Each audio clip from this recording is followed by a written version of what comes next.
Hello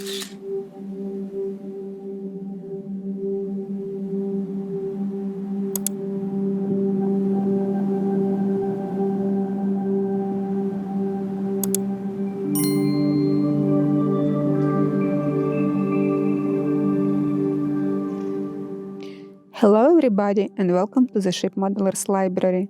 Today I'd like to introduce a book about the ghost Galleon by Edward P. van der Porten, The Discovery and Archaeology of the San Juanillo on the shores of Baja, California.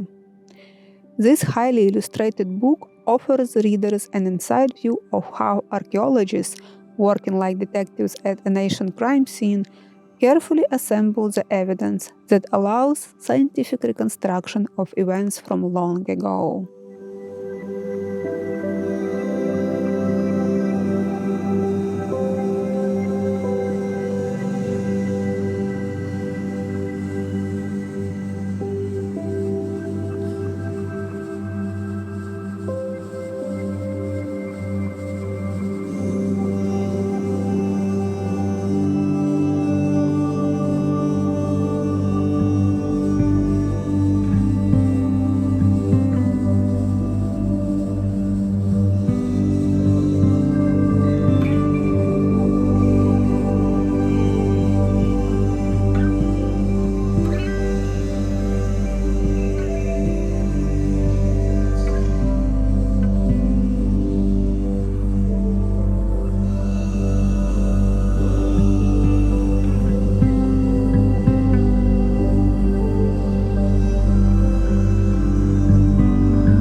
Thank you for watching. Let me know in the comments section below which book would you like to flip through in the next edition.